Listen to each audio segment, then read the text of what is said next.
I got to try a game called Token Terrors Battlegrounds. This was a review copy sent to us by the designer, and Token Terrors Battlegrounds actually reminds me a lot, both in terms of conceit and form factor, of a relatively obscure game called Titan's Tactics, which is one of my favorite skirmish games, which it is a no-luck skirmish game that comes in a very, very small box, but nonetheless seeks to give you the full experience of being able to select units and then engage in a square grid combat system. Because there are lots of skirmish games that we really enjoy. We talked last week about For What Remains by David Thompson. And it, too, is a boxed product. It's not a full miniatures game, but at the end of the day, there's still a lot of components to be had if you want full armies and all the different army factions. But Token Terrors, just like Titan's Tactics, seeks to have a whole bunch of different factions in one compact box. And the tokens in question are these adorable, tiny little miniatures. And I would really encourage people to take a look at them. They're routinely called tokens, but they are in point of fact miniatures. They're not quite busts. They're not quite chibis. They're these hunched over. It's a very, very particular art style. Their proportions are a little distorted, but it's very, very endearing. And at the end of the day, it adds a tremendous degree of personality. They're very detailed in a shocking way, despite how small they are, and despite how chunky they are. They're very satisfying in a number of ways. I really did like the components in that sense. The universe that it tries to present is a slightly comic one. You know, there's aggressive alliteration. They have a Chronicles of Chaos. They have the Warlord's Wealth. You know, but we here at Swag, we are wary of wild, overworked, and overwrought wordplay. As anybody who's listened to Swag for a long time knows that we stand for two things. Number one, avoidance of alliteration and weird acronyms. And number two, not driving jokes into the ground. And so I was a little bit wary of that. But at the end of the day, it was a charming package. Now, the thing is, how does it succeed as a skirmish game? More so, despite the fact that you roll dice in Token Terrors, it feels more deterministic in a variety of ways than Titan's Tactics. The reason why is because it feels an awful lot like a positional abstract. But there's a world of difference, I think, in my experience, between a positional abstract trying to present itself as something else and something else going along the lines of a positional abstract. So I've talked about perhaps my favorite positional abstract last year, I still didn't enjoy it much because I don't really like abstracts, was That Time You Killed Me. Again, a fair amount of personality, but I felt that it didn't really work.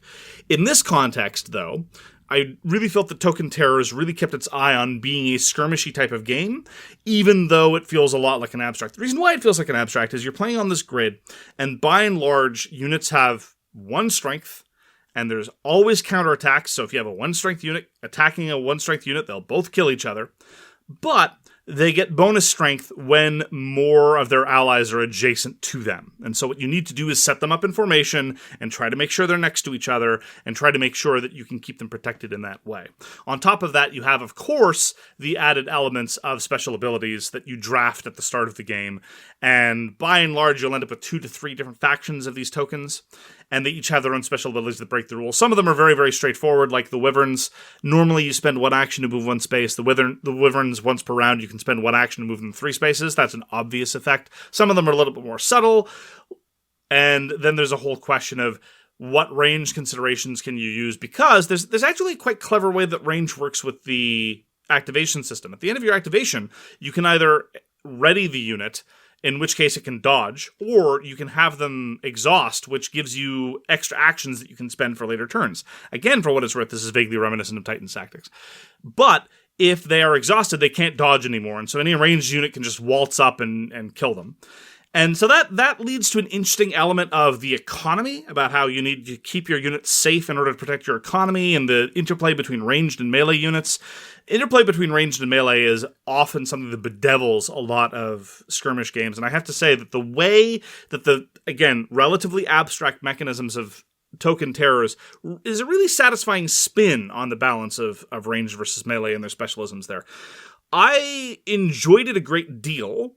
I thought it was an excellent iteration on skirmish ideas. I probably would have liked it more if it didn't emphasize so much the idea of keeping things in formation. I don't know whether this was just a function of inexperience or whether it was a function of my not using special abilities enough, but it really did seem like you needed to keep things together in groups, and that made it feel a bit more like Go than, say, a miniatures game or another kind of skirmish approach. But again, as I say, the interplay between the economy and ranged versus melee units I thought was really really clever. I really appreciated the personality injected by these adorable little pieces.